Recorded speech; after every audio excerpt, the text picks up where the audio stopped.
You're listening to Your Worst Song, and I am still Alex Southey. Super fun episode. Get to really pull on the heartstrings, pull on the memory threads, and hear about early 2000s Toronto, what that scene was like, early 2000s Montreal. Every band that's popping into your head when I say those things, they're discussed. There are fantastic stories about writing and traveling and Oshawa. Some may call it the dirty schwa. I never would. I would never do that. There aren't recordings of me doing that. I have never said that to friends. I don't regularly text that. But enough about me. This is a fantastic conversation with Wayne, the main creative force in Cuff the Duke. So if you're looking to get your memory racing, this is a good one to follow. Thanks for listening.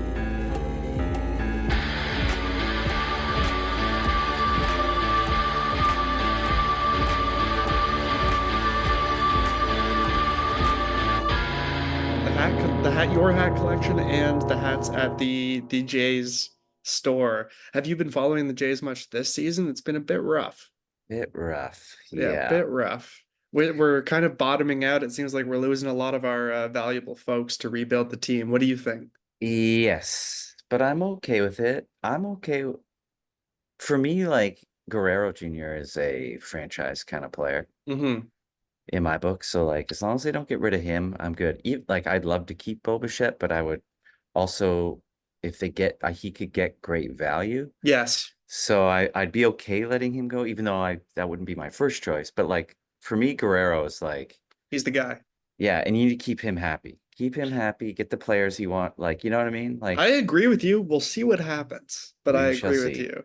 Yeah. Yeah, I really hope he sticks around. I mean, it would be great. I feel like didn't his dad already play a bit for when he was playing? Did he play for the Expos?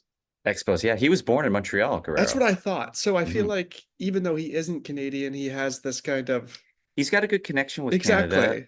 and he has no love for the Yankees, which I love. So you know he won't end up there. But where he Right. could end up is like the Angels or the Dodgers, Hmm. because his dad also played. I think his dad played for the Angels after the Expos, or Well, maybe it was God the knows the Angels need Dodgers. help too. So Exactly. And I yeah, don't think I they'd do it. I think he'd stay if they can get a good plan together to build around him, I think he'd stay. think you're right, especially because like it feels like he's been around for a while, but that's only because he started so young, That's right. And I right? think this He's season he showed his consistency's been was incredible this year, yeah, you yeah. know? Do you And play? Do you go really regularly to the games? I used to, I don't go anymore. I live Hmm. in the Niagara region now. My Oh, wife and I moved nice. with our kids a few years ago, Yeah. which is great. We love it, but I don't go. But I used to have in the sort of early mid 2000s from about 2006 or 7 till 2014, about 7 years, I had um they were Season that first tickets. the Toronto Star fan passes, not season tickets, but it was Oh. amazing. You could get each seat was $100. So I'd get two seats for $200 every home game Oh, wow. except the home opener. And if they made it to the playoffs, which in any of those years they didn't, uh that wouldn't have been included. But for $200 I could go to all like whatever it was, 82 home games or something. Yeah, that's pretty cool. Yeah, and I lived in Toronto and I was at like College and Bathurst area, so Oh, yeah, yeah, yeah. it was easy to go all the time. Amazing. Well, have you, well, let's go back to Cuff the Duke. Let's talk a bit hmm about that. When did it, or where did it start is actually what I'm more interested in. Well, it started in Oshawa. We all It was grew up in Oshawa. Oshawa. Yeah, Yeah. the four original members. So Paul and I, the bass player and I, are the two remaining original Through members. lines. Yeah, yeah. Yeah. And so we basically, we finished high school, we were playing in bands, and then I started playing solo at Hmm. some places in Oshawa.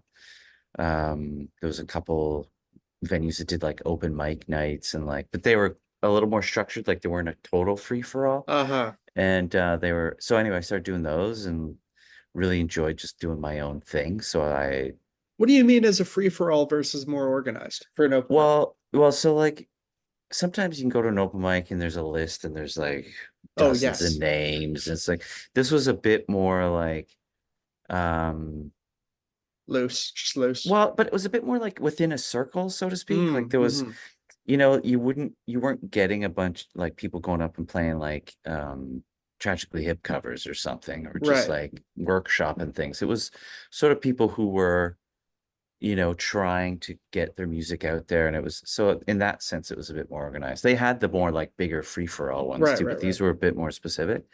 And anyway, so then Paul and I and the original drummer Brad were in another band. And then I said, "Oh, I got this gig. We should just play."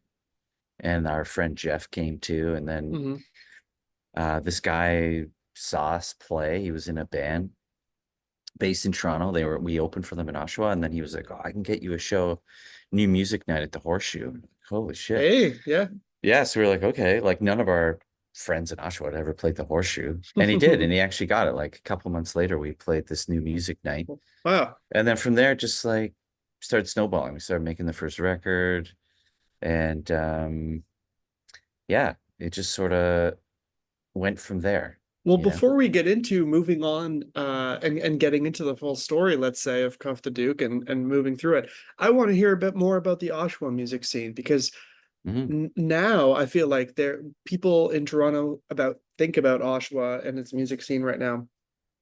A few very devoted venues and sections and bars of Oshawa, but Hmm. mostly I would say it's still sort of remained as you describe it back then. It's sort of bit smaller. You're still thinking about doing things in Toronto because objectively there are more opportunities, whatever. Hmm. What Hmm. was it like when you were coming up? Did you feel like it was like small but thriving, or did you feel like we are an Yeah, island? Okay, okay. I did feel like it was small, thriving. A lot of the clubs had closed. Yeah, There was a place called the Dungeon that had shows, but it sounds had started. welcoming. Yeah. Well, they used to get like tons of like, Joel Plaskett played there. Oh, wow, hell yeah. I saw Thrush Hermit there. I saw Tricky Woo there. Cool. We saw a lot. The guy who booked it would bring in a lot of cool bands. Um, but it started to shift away from that, and it started shifting into more just like straight up punk shows, Yeah, which was cool, but yeah, just obviously not like it was sort of it split the scene a little, because then if yes. you weren't total punk or hardcore or whatever, then You you were no couldn't, longer it didn't being really, booked there. yeah. So it kind Uh-huh. of didn't make sense, which was fine. And again, I had no problem with that. It's like, that was cool. Like, I like Yeah, that music. It's just, yeah. we just weren't that band. So yeah, so then it felt very niche. And so when we kind of went to the Horseshoe, I started getting some things starting to slowly go in Toronto. Hmm. We would bring I think the Mark Inside, who were around back in the day in Okay. Oshawa, they came out and played with us, and Anagram, who's Hmm. definitely got a bit of a thing going in Toronto later, but they not really open, but they would just come and do shows with us. Um, Dave Wow. Schoonerbeek, another Blue Door, he was really cool. I always loved his stuff. Did it all We feel like it also was snowballing quickly after that Horseshoe show where you just felt like, okay, one show begets another show, begets another show, and on? sort of, yeah, because Yeah, then we played with the Carnations. They were a band, Tom Darcy's band. lovely. They had us play a show, and it was at that gig. That was at the Rivoli in the back room, Mm. and we played this show. And Steve, the guitar player who played on our first record, was like, "Oh, you guys, why don't you just use my pedals?" And then their other guitar players like, "Yeah, and why don't you use mine?" And they had like a tuner and stuff like that. And it You're was like, their subtle way of being whoa. like, "Oh, you guys should tune your guitars before you play." So then the next day we literally, or actually no, later that night we just went to Steve's Music on Queen Street and bought tuners. Lovely. I mean, it's right Yeah, across, right, from the Rivoli.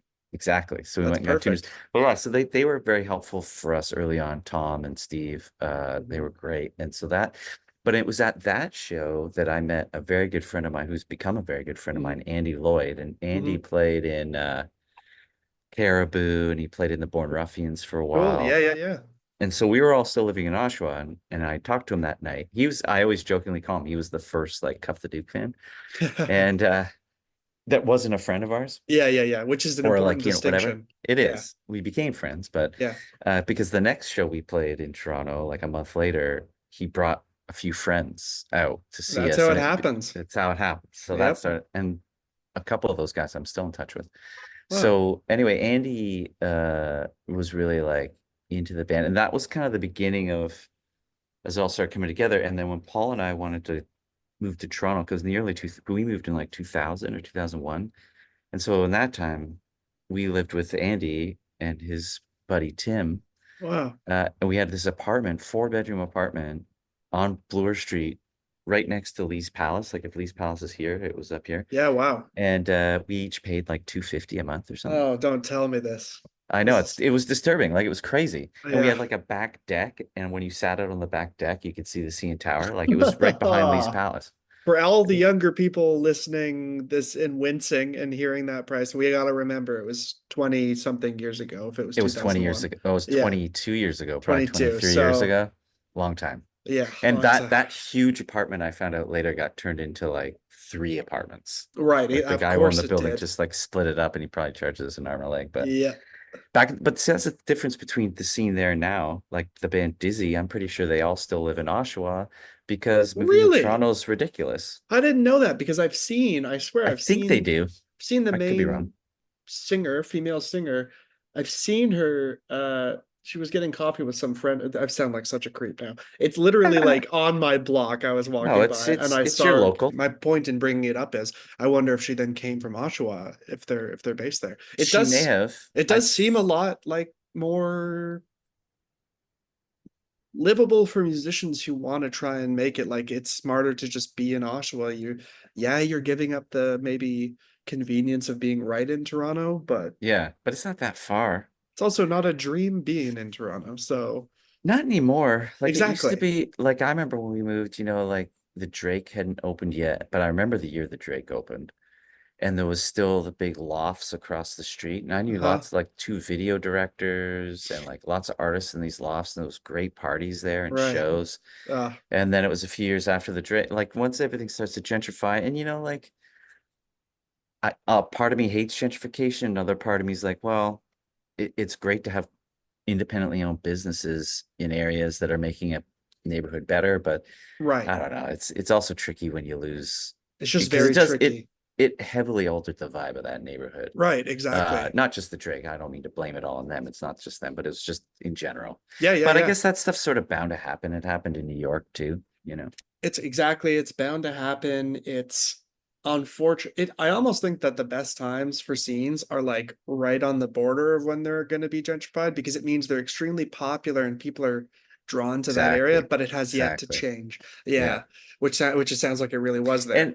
And Toronto in the early 2000s was like, I mean, like I saw the Arcade Fire play Right. at Sneaky D's, There was the whole Montreal, I guess to a lesser extent Toronto, but certainly Montreal indie Toronto, scene, right? Montreal, like, and they were coexisting, like Exactly. Wolf Parade, I saw them play in Tiny Play.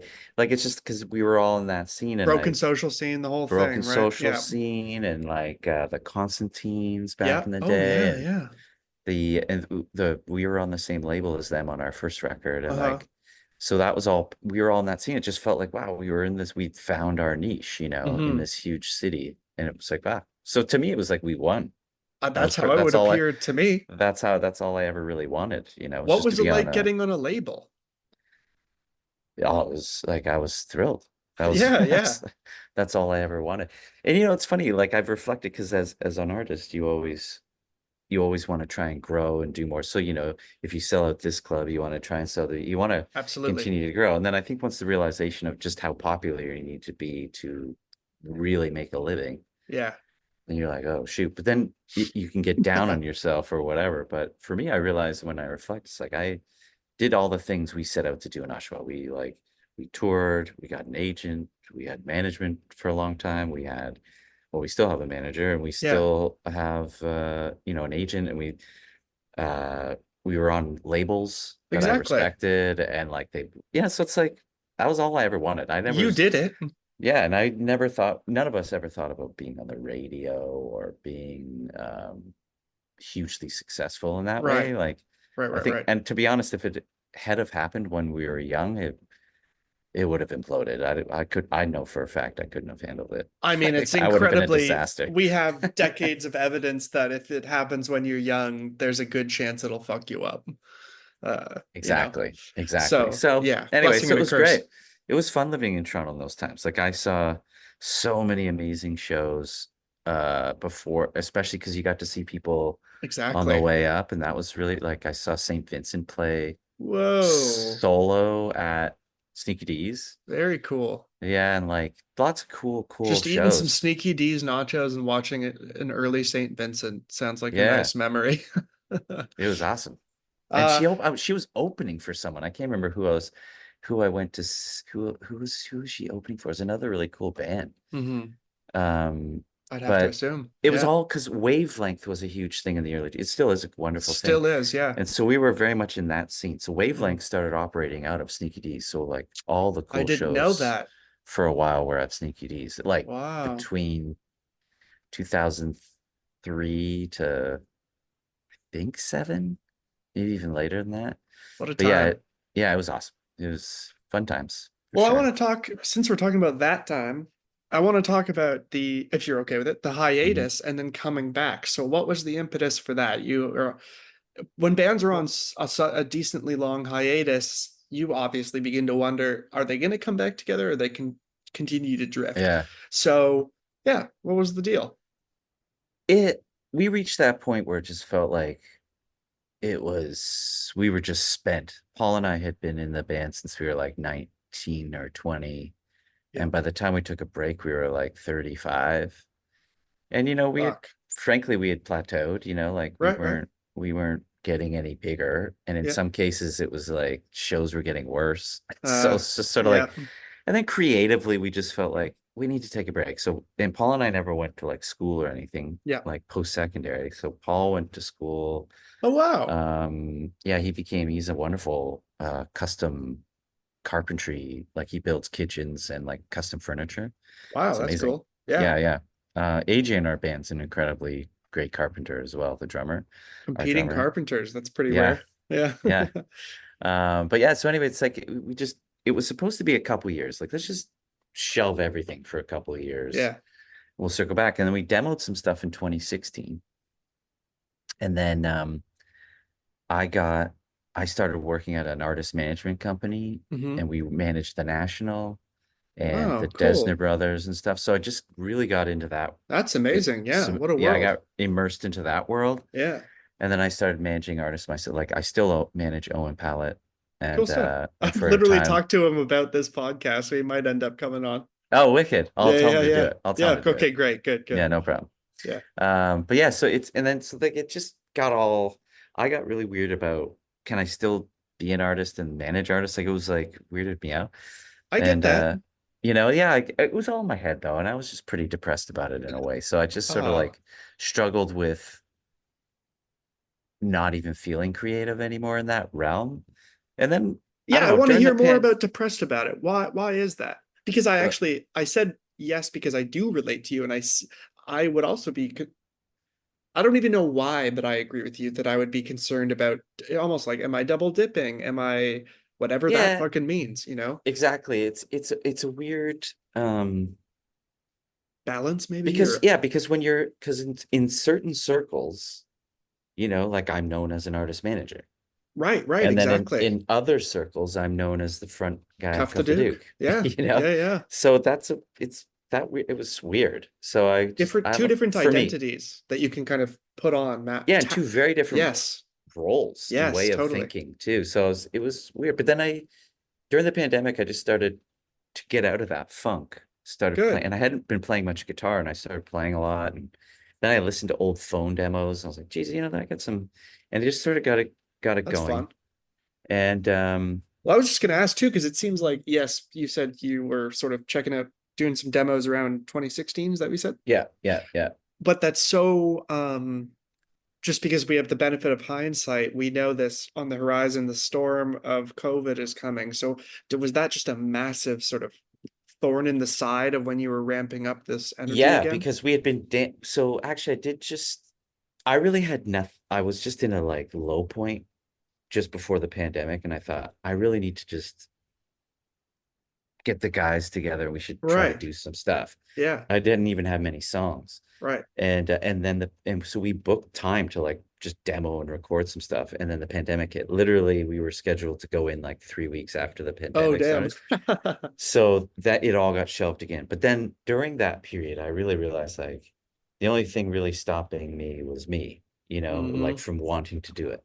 Yep. And every artist I worked with was like, What are you doing? yeah, they're like, yeah, dude, like, who gives a shit? Like, why? Right, So it right. was like, oh, okay, it's all, I've created this It's drama. amazing how big it appears in your Oh head. God, And then as I soon know. as you say it out loud, it's like a balloon bursts. And you're like, oh, Yeah.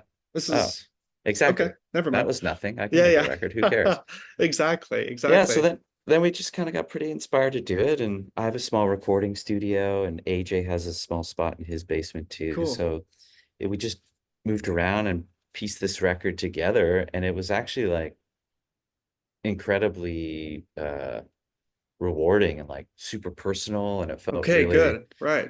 the guys were really supportive because I was pretty like um not always like Hesitant, trepidatious, kind well, I of. really wanted to be the one in charge, like it Ah, wasn't ah. necessarily like a democracy per Yes. se. I've Although heard.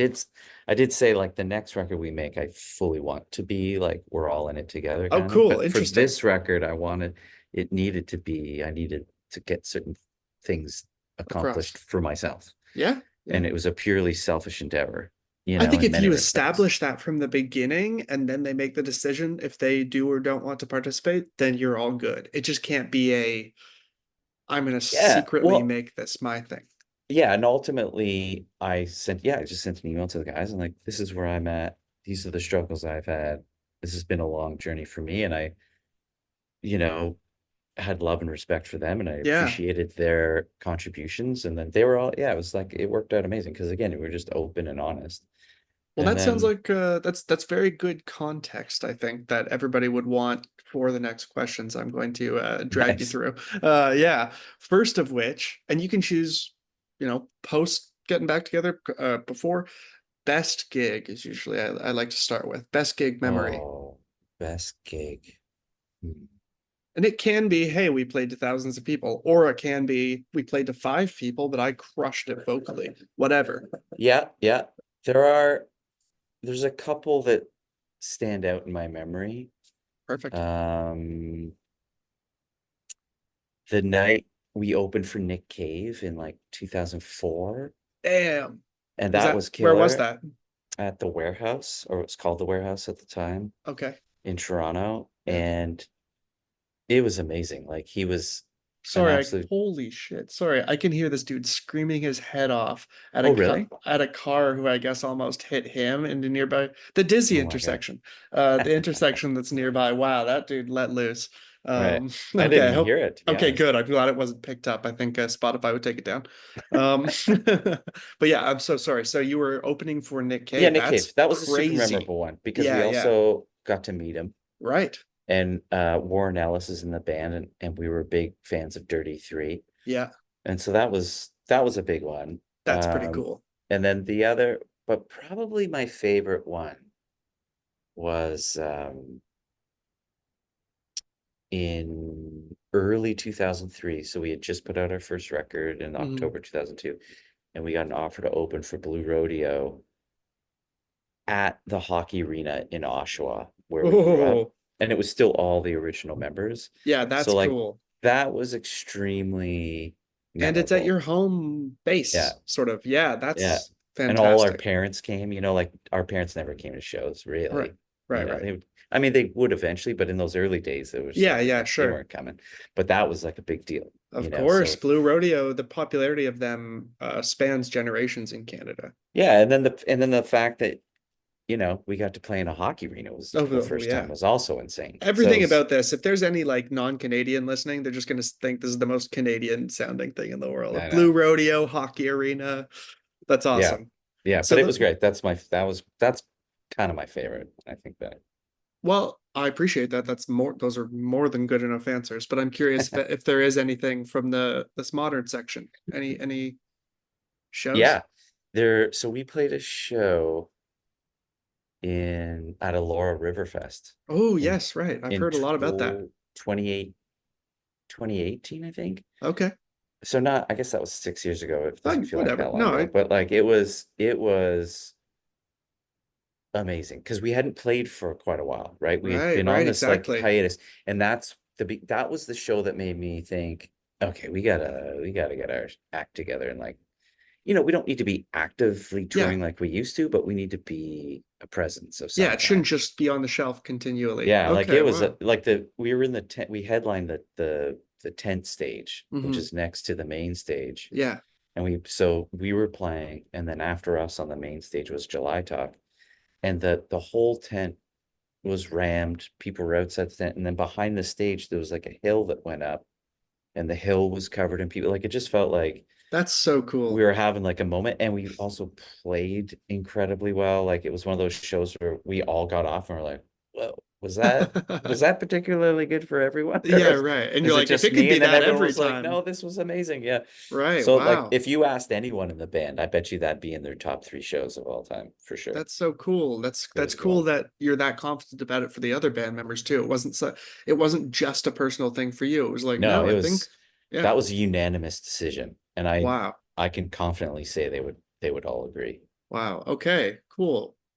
Yeah, I've heard a lot about that festival, so It's a that's nice great to festival yeah, if you ever yeah. get a chance to go. How It's far awesome. out is Elora? Do you know from It's Toronto? just north of Guelph. Oh, it is. Okay, it's there. Yeah, Okay. so you're like hour and a bit probably, hour and 20. Well, I feel like you'll probably have some good stories for this. What about worst gig? Oh man. Qualifiers can mean it can mean Well, different things. so probably the worst show for me in my memory was, this is way back. I can do Uh-huh. a more recent one too, but this worst show ever was we played in 2000, it was long ago, before our second record. hmm Um we played in Seattle, and Sub Pop came to see us, Oh, and I was so jacked. oh yeah. And our friends in the Constantines had signed to Sub Pop at that time. So we had got this conversation going, and they were interested in checking us out. And I was so excited. And I tried too hard to make it like some sort of flamboyant show. Like I was just too crazy. And the bass player, he ultimately ended up moving his tuner pedal back towards his amp now. But in those days, he had a patch cable that came up to the front of stage, tuner, Uh-huh. Uh-huh. right? And then his patch cable Back to okay, yeah. right to his bass. And a couple of times I'd go over towards him, and then I'd face the crowd, and Oh I like no. twice unplugged his No. cable mid-song. And after the No. second time, he's like scowling at me. I was like, oh my God. And then I fucked up. And then it was like the whole show. I remember just feeling Oh, like I didn't cry, but it was like that feeling of like, I just want to curl in a hole and yes. like weep. Oh Because, and my. then afterwards, I never forget, our manager sent us the email, and the guy from Sub Pop was like, yeah, this lead singer's got and he put it in quotes, lot of energy. Oh boy. I was Those just like deadly quotes. devastated. I was like, So holy shit. And, for you people know, listening just who don't know Sub Pop as a label, just to Sub Pop is like, be all end put all out, for put out, Pacific Northwest alt that's right. rock, Nirvana, Put out the uh, first Nirvana record. Death Cab for Cutie was later Yeah. on. Yeah.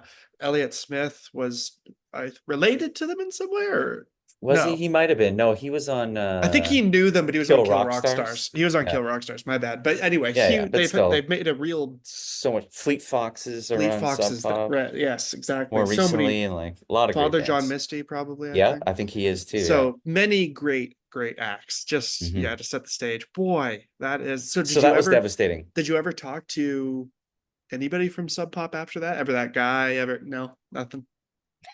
Nothing. Wow. I No, mean, even no, that, you sort of auditioned for Sub Pop in the early 2000s, hot off the 90s. That alone is better than most people's dreams, I would it's true. argue. And like, we did gain interest. Sometimes the other thing that happened too, there was a guy of like a vice president at V2 who used to put out the White hmm Stripes in the early hmm 2000s. And he was super into our show. He came to see us in New York, Oh, and he was all about it. And then he told me, he was like, yeah, listen, uh, band's great, but the label's like a year or two away from folding. And I was Oh like, what? shit. And he gave me the inside scoop. He's like, so there's no point. And I was like, Damn. fuck. That's And brutal. then there was another guy at was it Red Light or no? Into the Red or no, there was some label, I can't remember, another US label. Yeah. And he was all about it. He saw us playing Brooklyn. And then he got fired. No. And then it was like we never were able to just Yeah. get the stars never aligned for us. Uh, And then there was a guy actually at So, oh my God, this is another funny story. We played okay. South by Southwest in 2003, Mm-hmm. um, March 2003, and we got on the showcase with I think they were called Psychedelic Butterflies or something, or Cool. Telegraphic Butterflies or something. Okay. They're from Winnipeg. After them was who's after them was Sam Roberts. Oh, love Sam And Roberts. then after Sam Roberts was Broken Social Scene. And then after Broken Social Scene was The Stills. Whoa. And after The Stills was us What a last, yeah, but right? what a lineup. What Wow. an Okay. insane show. So the whole time we're there, place is packed, packed, packed.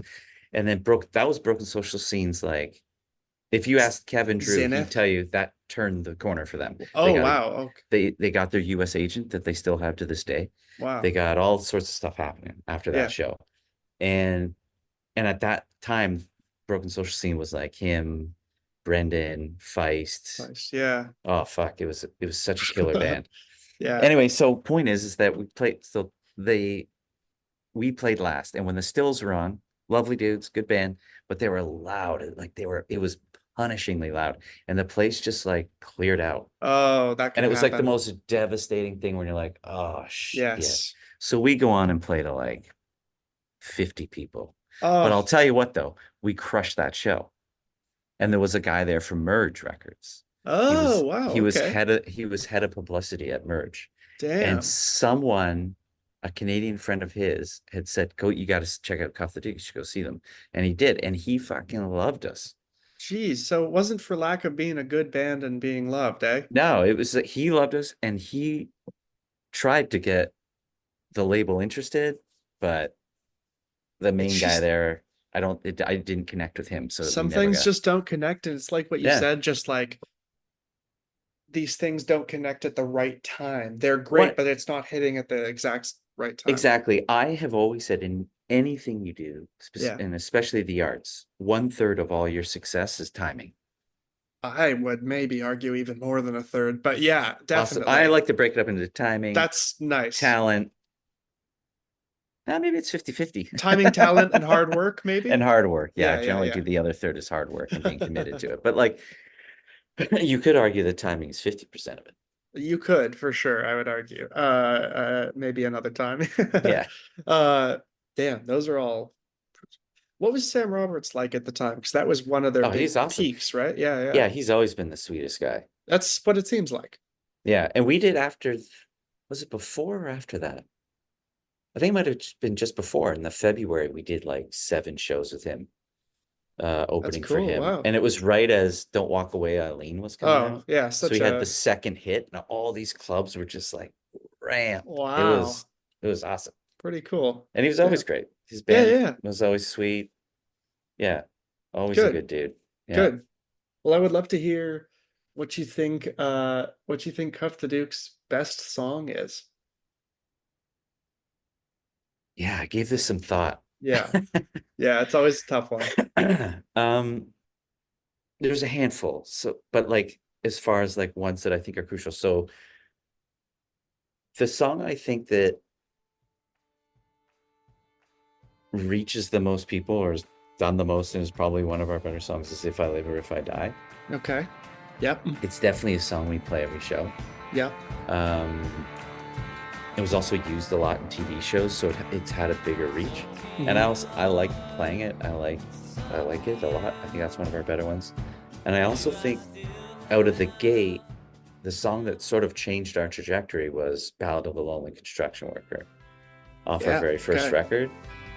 We used to open for a period of time. We opened the show with that song, and the woman who signed us to Three Gut, which was our first label that we were on with the Constantines and Raw City and stuff. We were playing Lee's Palace, a Wavelength night, I think, and we opened with that song. And she later told me, she was like, by the time that song was done, I was in. Wow. Yeah. And the funny Wow. thing is, she didn't speak to me that night. And I emailed her on the Monday Hmm. I didn't know she was there. I had invited her to the show. Oh, Didn't know oh. if she came.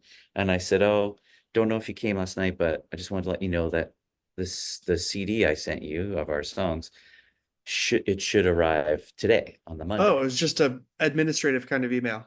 Yeah, and she Yeah. goes, "Oh my God, I did see you last night. It was amazing. I'll go get the CD today and get back to you." And I was like, "Whoa." Oh, Because by that point I had sent that album, oh shit, to like so many labels, and it was a lot of rejection. yeah, yeah, I bet. I bet.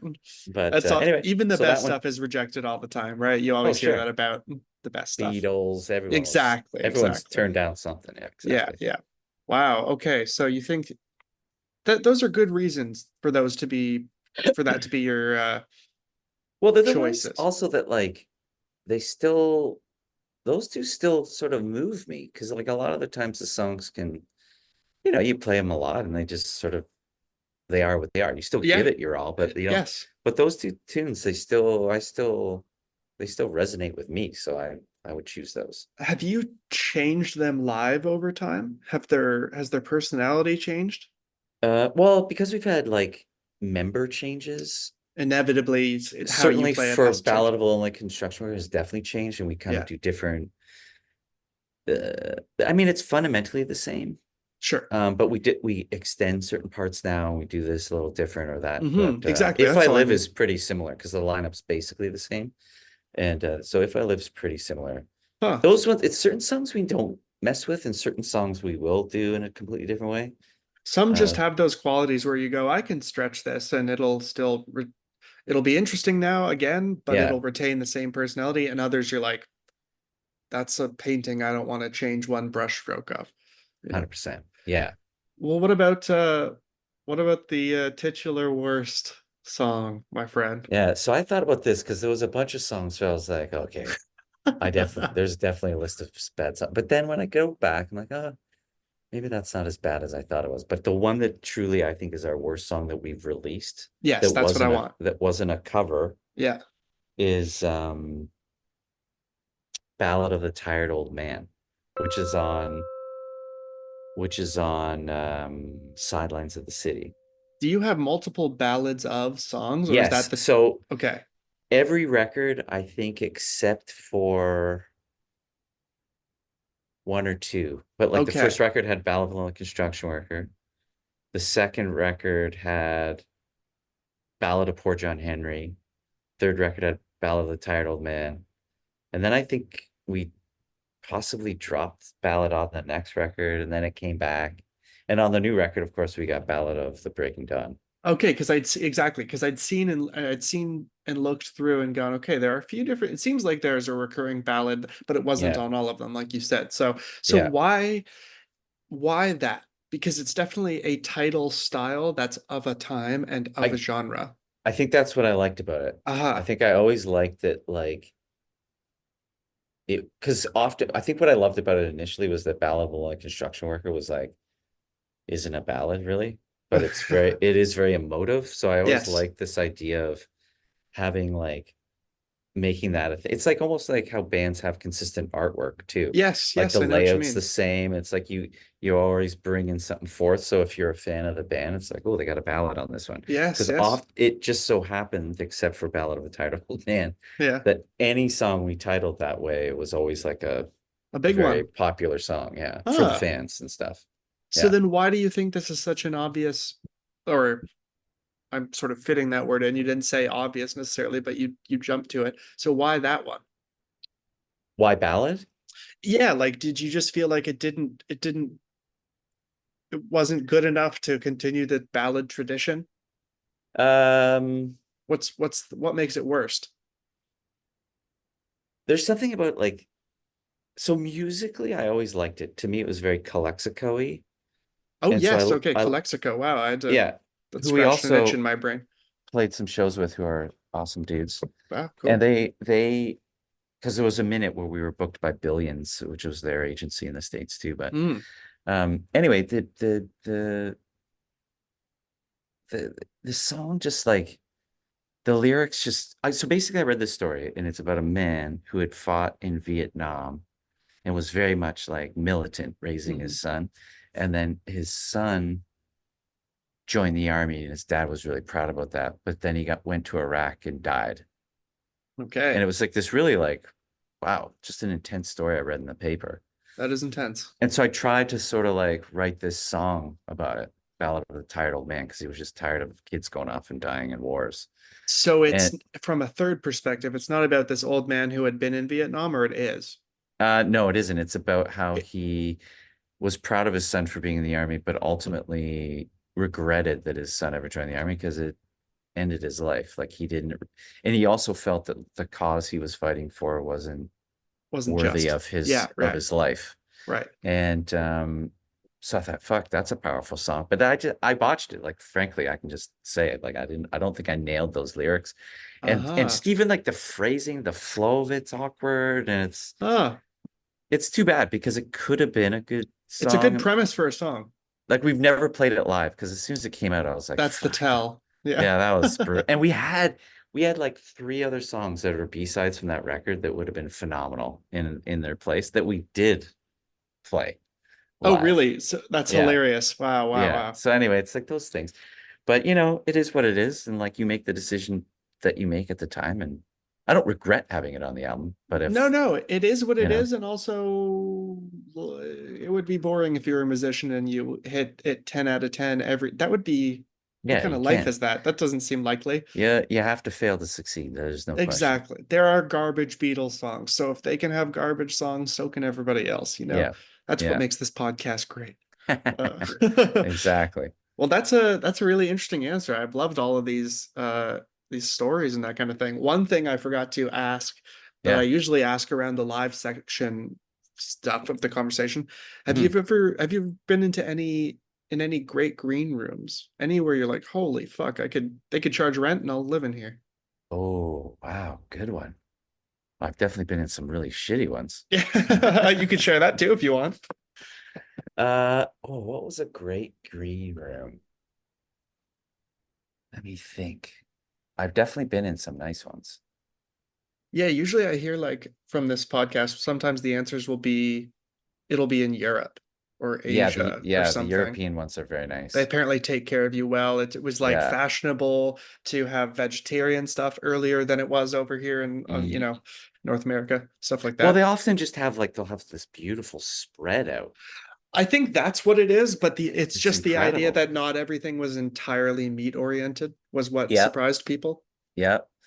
There was a dressing room in well, actually, there was one in Chicago. I played a show in right? Yeah, yeah. Chicago once, and it was just this huge room that just felt like it felt like a giant living room. There was records and a record Oh, player. that's cool. There was a fridge down the end, a big table you could all eat at, couches, like tons of couches and chairs, and you could just Hmm. chill. There was a That's little what you back want. deck, so if you smoked, you could go out the back. It was like that place was that was up there for sure. Chicago. What do you remember the venue name? Oh, I wish I could remember the venue name because we didn't. Mhm. We only played it the one time, Oh, okay, so okay. it wasn't like Shuba's or like one of the old like staples that we Lounge would have played. acts or whatever. Yeah, it would no, it was. I wish I could remember. That's all good. That sounds smooth enough. I'm gonna figure it out. Okay, I'll sure. email you, and at Yeah. this point, watch, you can put the name right there. Perfect. There you go. Yeah. All right. Thanks for holding it up with your finger. Yeah, That's no perfect. problem. No Yeah. problem. All right. Well, thank you so much for coming on the podcast. I hope you enjoyed yourself. Yeah, it's great, man. Thank you for Norm, wanting to chat. of course. I thought this was great, honestly. I'm planning on eventually having people back, so if you're totally welcome back. Would love Um, to.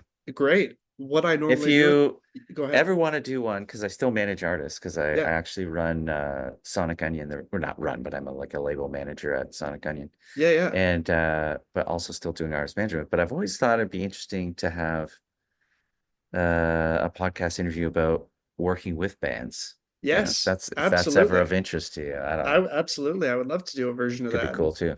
That would Yeah. be. Uh, could you just restate your name, restate the band name, and restate the worst song name, and it'll take us out. All right, no problem. Yeah. My name's Wayne Petty, lead singer of Cuff the Duke. our worst song is Ballad of Tired Old Man. Perfect. So, the tired old man leaves his home and family behind. His bones grow weary with age as he grows sadder by the day. They took his son away. They took his son away from him.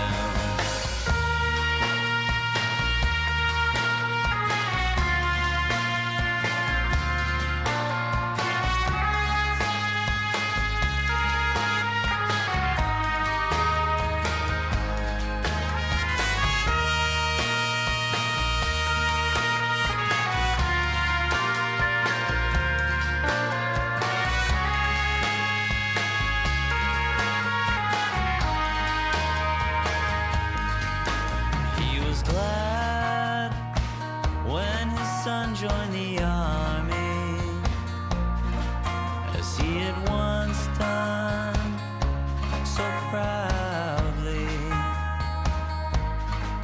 His only boy was sent overseas, but he was killed in a war of greed, and now he lives without his boy.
Today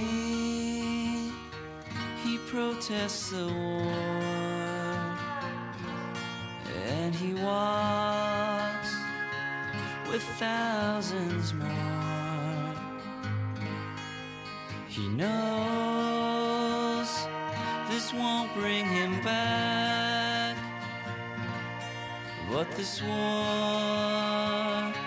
just has to stop.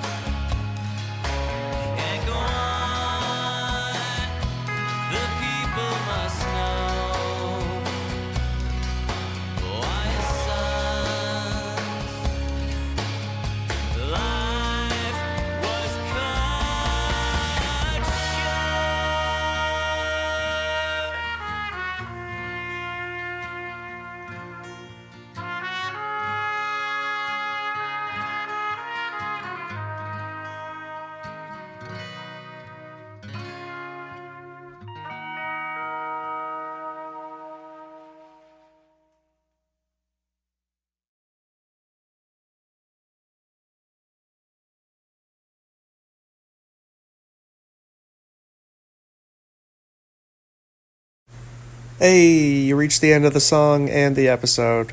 If you want to hear next episode or whatever the newest is, whatever time you're listening, just go to the Patreon. It's $1 a month. You get a few different things. You get to hear who the upcoming guests are. In some cases you get video. In some cases you get what I call mini-sodes, which is a lot of what I'm doing right now. So thanks again for listening, and hope you check out another episode. Have a good day.